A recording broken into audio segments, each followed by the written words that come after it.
인공지능, AI. 이제는 공상과학 영화에나 나오는 얘기가 아니죠. 특히 은행 같은 금융업에서는요, 그냥 뜬구름 접는 소리가 아니라 아주 현실적이고 또 중요한 문제들을 해결하는 핵심 열쇠가 되고 있습니다.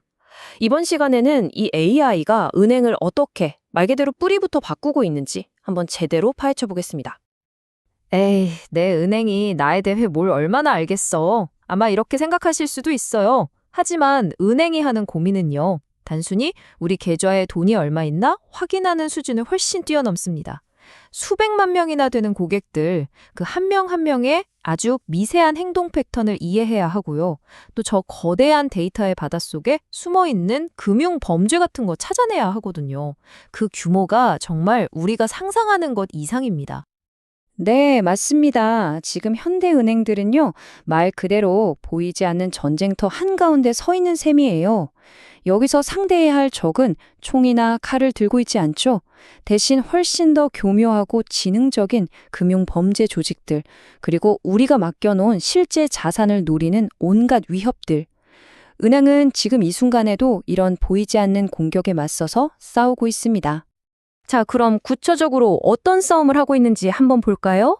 사기 수법은 하루가 다르게 진화하죠. 은행이 담보로 잡아놓은 창고에 수많은 물건들도 안전하게 지켜야 하고요.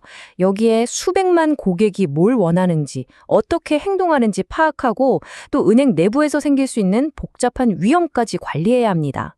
이 모든 걸 사람이 일일이 다 한다? 이제는 거의 불가능에 가까워진 거죠. 그래서 은행들이 새로운 종류의 뇌를 쓰기 시작했습니다.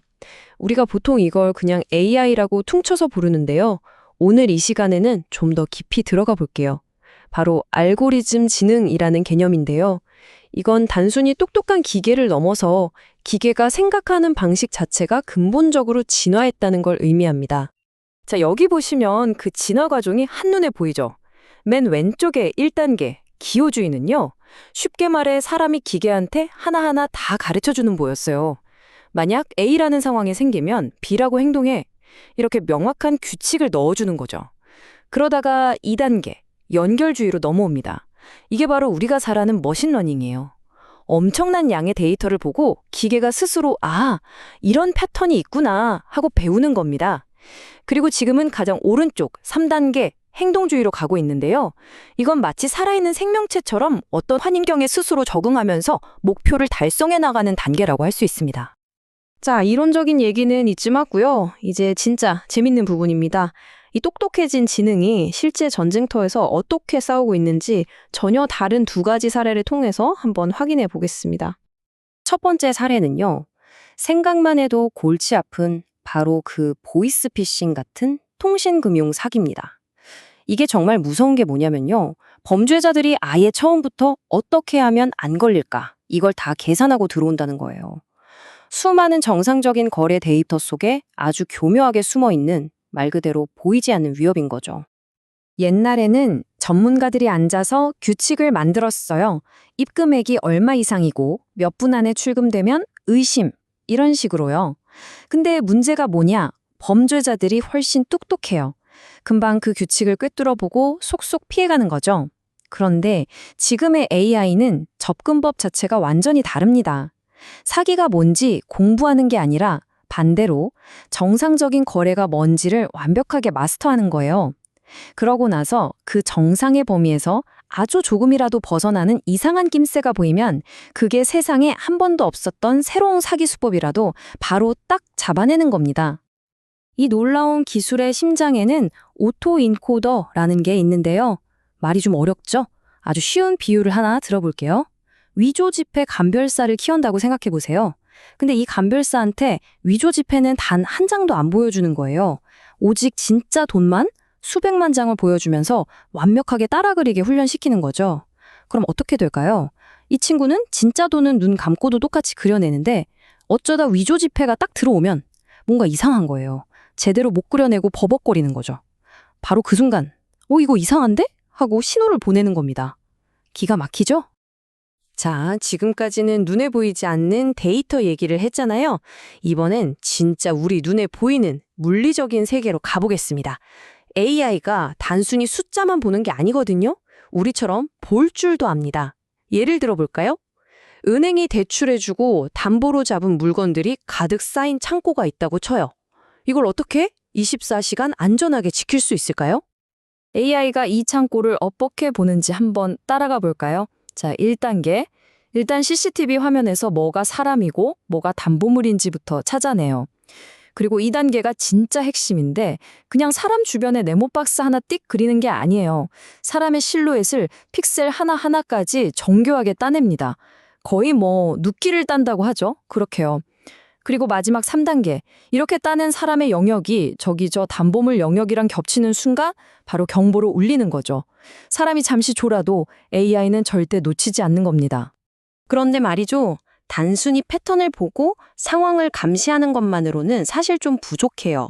진짜 고수들은 한 단계 더 나아가죠. AI도 마찬가지입니다. 이제 AI가 오르려는 다음 계단을 바로 왜? 라는 질문에 답하는 거예요.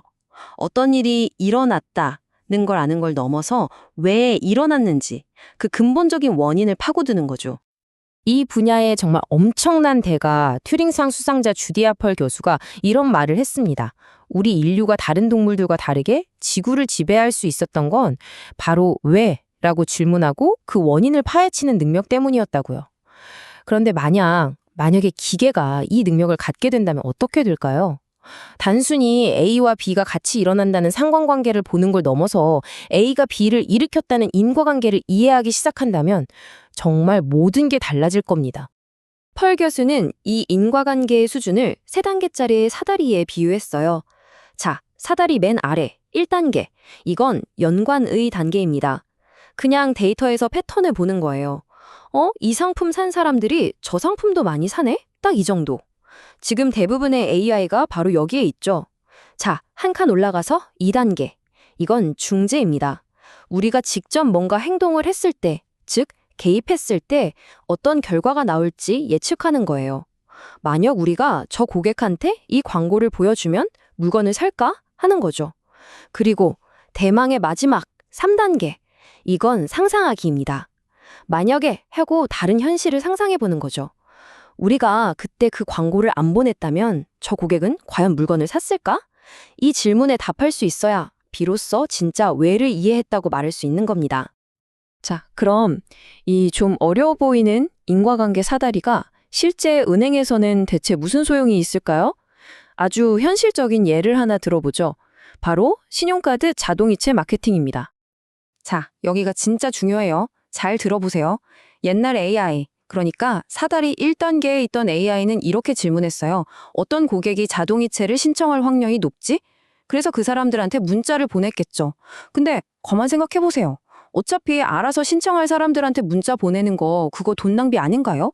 진짜 똑똑한 AI. 사다리 2단계로 올라간 AI는 질문을 이렇게 바꿉니다. 어떤 고객한테 문자를 보내야 원래는 안 할 사람이 마음을 바꿔서 신청하게 될까? 와, 이거 완전 다른 질문이죠? 이건 그냥 예측이 아니에요.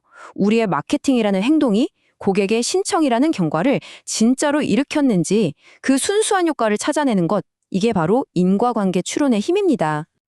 자, 오늘 정말 많은 얘기를 했죠. 보이지 않는 사기꾼을 잡는 AI부터 고객의 마음속 왜라는 질문에 답하려는 AI까지. 그럼 이 모든 걸 종합했을 때 은행의 미래는 그리고 바로 여러분의 금융생활은 어떻게 바뀔까요?